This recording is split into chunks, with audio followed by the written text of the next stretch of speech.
I'm going to preface this video by saying that if you've kept up with me for a while and checked out the times I co-hosted the Talk is Rich podcast, there's an interview with YouTuber Liana Kersner, whom I now consider one of my closest friends, and I never felt more validated than one day when she mentioned how well Charmed held up compared to other shows of the day. I'd agree for a lot of reasons. It revolves around 4 powerful women who don't have to trade their femininity for said power. It shows the desire for romance and motherhood is perfectly valid for a strong woman, and lets the mother still be the hero in the process. It highlights some lesser talked about double standards between the genders, and examines gender roles in a non-preachy way for the most part. But the issue I want to talk about today is a bit more emotional.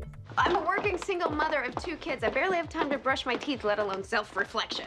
Okay, to give a rough backstory of my non-existent credentials, my only experience with psychology was a childhood of therapists I was basically forced to go to until I was about 12, and after nearly 2 decades of ish in between, I spent the year 2021 doing the actual unpacking, courtesy of Liana's Wellness Wednesday series, sharing the knowledge she learned from really intensive trauma therapy. It's not the person, it's the relationship with the event. I then spent 2022 and 2023 as a client for her peer counselling business, Liana Cares, and listening to nearly every episode of her radio show, It's Not Therapy. And all the time in between has been spent comparing how the world treats emotions with how it should actually be, and now I can appreciate that Charmed really was ahead of the game here. So you took my feelings away? No, never. We awarded Inside Out a few years ago for how it portrayed toxic positivity and showed that sadness is a necessary emotion to navigate the world, but I'm really fascinated by how spot on Charmed was. Well, our emotions are tied to our powers. From the first episode, the sisters' powers are tied to their emotions, and a different power is released by feeling a certain one. I hope there are no office supplies in your purse! Prue's telekinesis is triggered by anger, while Piper's freezing is triggered by fear. Later, we get introduced to how a white lighter's orbing is also triggered by fear, and healing by love. And even the power of 3 itself is rooted in the bond of sisterly togetherness. We're in this together, no matter what. Magic in Charmed literally does not work when the sisters ignore, suppress, or deny their emotions, and they have to learn how to express them healthily in order to save the day. Dad, dad, dad, dad, dad, dad, dad. Starting off with Prue, she is the sister with the most pent-up anger. As a little girl, she was put in a situation that no child should be, where after her mother's death, she had to become a caregiver to her younger siblings in what we call parentification. She practically had to sacrifice her own childhood to help raise us. It's a phenomenon that we recognize as toxic now, where it can result in the child losing out on their childhood and becoming disconnected from their own feelings because they now feel responsible for the feelings of others. Prue demonstrates the effects of this well into season 3, where her inner desires manifest in a bad girl alter ego who resents that Phoebe and Piper can still do what they want, and she can't because she still feels responsible for them. You took care of us. And now it's time to take care of you. And the justifiable anger that she feels can't be properly expressed because anger is the first emotion to get labeled as bad, actually, for girls and women especially. And anger isn't inherently bad, since it functions as our moral compass, making us aware of injustice and encouraging us to solve problems, as well as facilitating cooperation and coming to common ground for the sake of the greater good. Prue's telekinesis is first triggered by anger at the actions of her ex, and frustration at Phoebe's prodding, and Prue doesn't get a handle on the powers until she's expressed that anger, which also has the benefit of making her feel better. The Book of Shadows said that our powers would grow. Grow to what? Anger is not shown as a bad emotion, but one that is a necessary part of our existence, and it allows Prue to save the day. We can see how much happier she becomes across the first season, with her powers giving her that outlet to healthily process years' worth of frustration and use it for good. Anger can indeed be healthy, and we see the show draw a distinction between when it is and the unhealthy variety. Everybody out of my house! Get out of my house before I throw you out! In the episode Power Outage, we're introduced to a demon called Andrus, who can infect his victims with rage and bring about their destruction that way. Notably, Piper is the most vulnerable at first because she's the one most likely to suppress her annoyance. I'm sick of being taken for granted, and those are mine! Ouch! While Andrus magnifies pre-existing anger, What the sisters actually say in their big argument is incredibly cruel and personal. And of course, a big red flag in a person is if they can't have an argument without getting personal. I am so sick of the fact that I've been saddled with the two of you my entire life. It also makes them more violent, culminating in the big scene where they use their powers on each other and sever the power of three. But your powers are rooted in your bond as sisters. Using them against each other must have severed that bond. This rage doesn't solve their pre-existing issues, and those are only fixed when the sisters talk civilly to each other and validate the other's perspectives. I don't think I'm the one who's been taken for granted around here. In Sin Francisco, one of the 7 deadly sins is misnamed anger, but really is wrath, which in tradition is distinguished from general anger by its desire to cause harm and destruction, which in this case is treated like a poison that corrupts. And in Hell Hath No Fury, we examine the other side of the coin, where Piper doesn't express her anger at Prue's death, and because of it she's being rude to everyone, dismissing Paige and only responding with passive aggression. Unexpressed? I think she's been raging for days. That's because there's something she's not saying. It of course leaves her vulnerable to the Furies infecting her and turning her into one of them, with the only way to cure her being properly expressing the anger she's been afraid to feel. Tell her, Piper. It's all right to hate her. And this hammers home that the feelings are valid, and everyone has a right to feel what they want. Even if the behavior is uncalled for, the emotion is still valid. How dare you leave me? It takes Paige, who has been on the side of losing someone so suddenly, explaining to Piper that she's allowed to be angry at Prue for dying and leaving her without that strong big sister she's had most of her life. And it's only after expressing it that Piper can begin her evolution into the new lead witch of the trio. How could you think that I could live without her?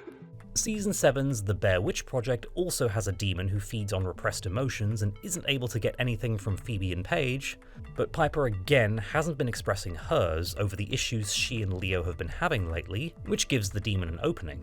How am I supposed to know I was so repressed? You couldn't tell? And even though Leo's spell on Piper at the start of Season 6 doesn't tie into anger specifically, it still plays into the show's themes about how emotions need to be felt so they can be processed and expressed healthily. Your anger almost destroyed a city, and then your pain almost destroyed you. I wanted to help you. He didn't want her to feel pain about his having to leave and become an elder, so he cast a spell that took away said pain, intending to remove it slowly so she could come to terms with his departure, which, even though it was well-intentioned, yikes, dude.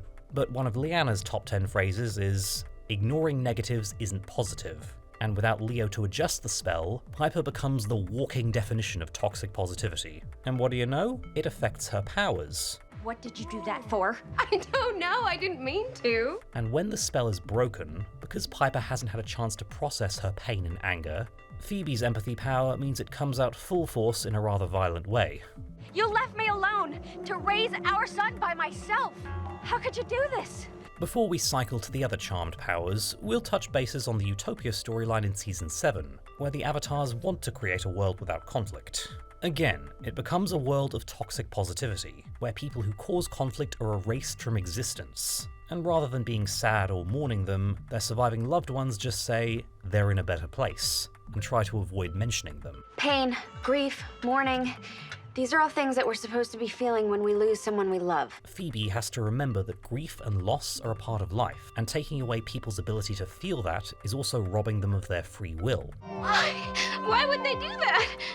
Because Leo caused conflict. The storyline also shows that conflict is a necessary part of life, and that it means more when a person chooses to be good, rather than having it forced on them. At least with good and evil, people knew what they were dying for. A previous episode involving Kira, the demon seer who wishes to become human, also outlines that emotions are what make people human, the positive and the negative. I'd still take good, that's not always good, over bad, that's never good. There's also the Season 3 episode Look Who's Barking, where Phoebe's unexpressed sadness at her apparent breakup with Cole leaves her vulnerable to a banshee, and again, confronting the source of the sadness is what turns her back to normal. Moving to Piper and Paige's powers, both are responses to fear, or more specifically, sudden fear.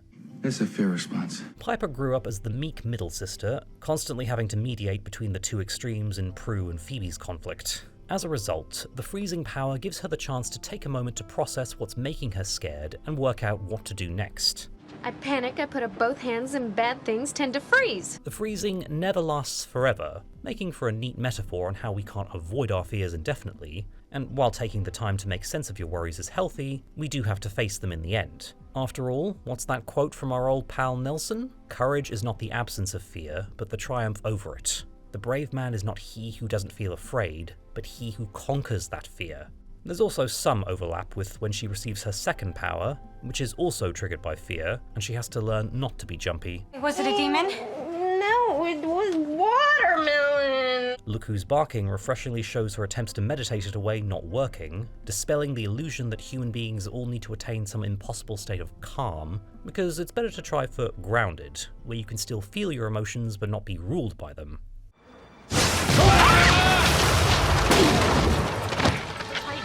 Piper's powers are particularly unstable in Hell Hath No Fury, where she hasn't been expressing her emotions properly, and it's afterwards that she begins to get a handle on them. Oh, please don't blow him up. I'll try. Paige is also put in a unique situation with orbing, where she doesn't automatically know how to do it the way full Whitelighters seem to once they've changed. I did it again. Orbing too is triggered by fear, and although the show doesn't delve too much into how Paige masters it, we can infer that she does so the same way Prue does telekinesis and Piper freezing, learning to process the emotion that causes it and tap into it to make use of the situation. My interpretation is that she channels a sense of urgency. Hey! This comes into play for Piper in Season 5's A Witch's Tale, where she starts worrying about getting into demon fights while pregnant, and becomes so scared she avoids vanquishes. Your hormones and adrenaline are running very high. It's okay to be afraid. No, it's not. She comes up with a spell to get rid of her fears, but it ends up just making her reckless, since she now no longer cares about potential personal gain backfires, exposure risks, or indeed demonic threats, and it's this, ironically, that nearly gets her killed by Necron. I'm worried that my fearless wife won't let us interfere to take out Necron. The problem is solved rather conveniently by discovering that the unborn baby can heal her from the womb, but she still gets a good talk from Patty about how she can live with her fears.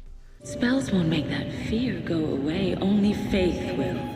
Overall, it makes for a good lesson that a little fear is healthy here and there, since it gives a sense of caution, and it's only bad when it prevents you from living your life. And while we're on A Witch's Tale, it also deals with the other side of the coin, in which one denies themselves a positive emotion.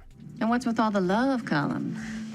In this episode, Phoebe is in full-time victim mode and treating Cole with hostility because she's in denial of her love for him. Her trying to close her heart off after so much hurt makes her the most susceptible to being turned into a mermaid, and she risks having her heart turned cold forever if she doesn't admit her feelings. She doesn't have to act on them, but she does have to acknowledge them.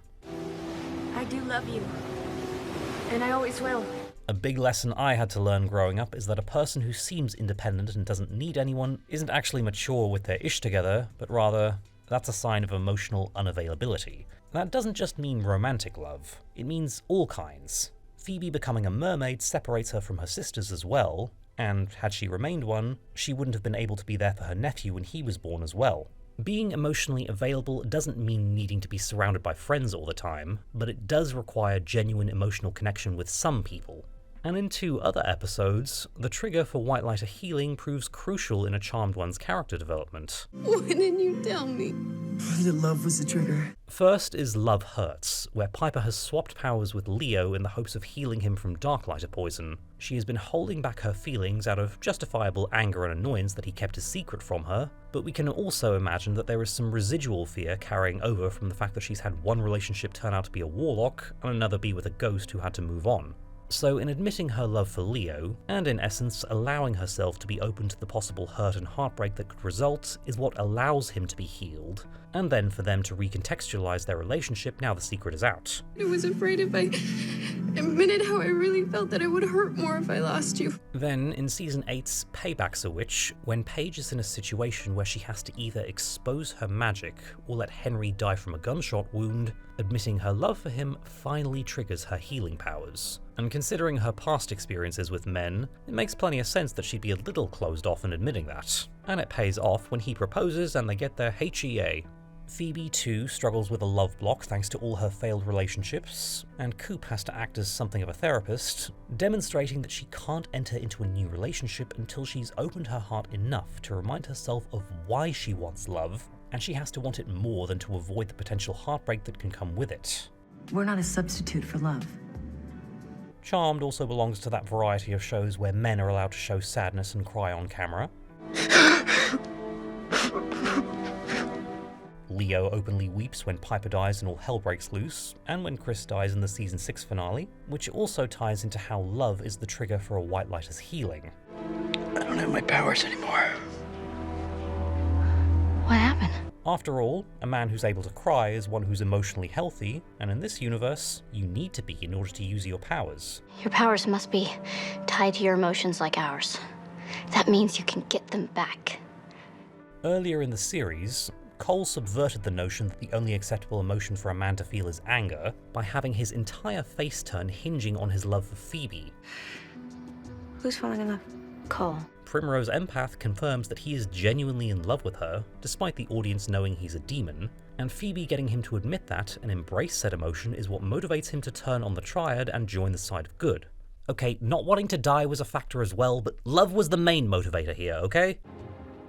Then I met you. And rounding off the emotions, Primrose Empath in general is a pretty good parable for my overall point. Since Prue gains empath powers and is nearly driven crazy by the overwhelm that comes with feeling everyone else's emotions. The feelings are ripping you apart because you're fighting them. She fights the emotions at first, but is convinced to embrace them, and it's only when she does that that she defeats the demon. She comes to this conclusion pretty fast after one pep talk, but it's the principle of the thing.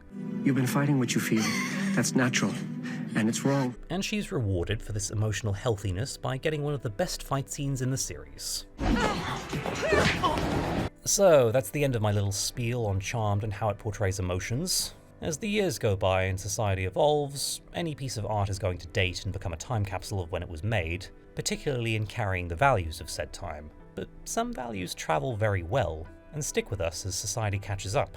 Charmed has endured in popularity for many reasons outside of what I've just detailed, but this was a fun thing for me to realise, especially since I associate rediscovering the show and falling in love with it all over again with a difficult 2 years spent recovering from trauma and having to learn to feel my feelings properly.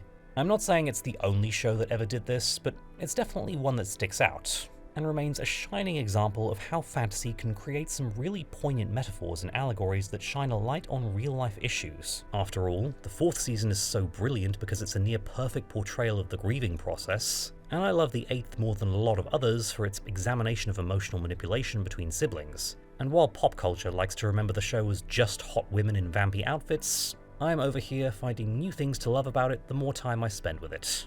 And in the year of our Lord 2024, that is just beautiful.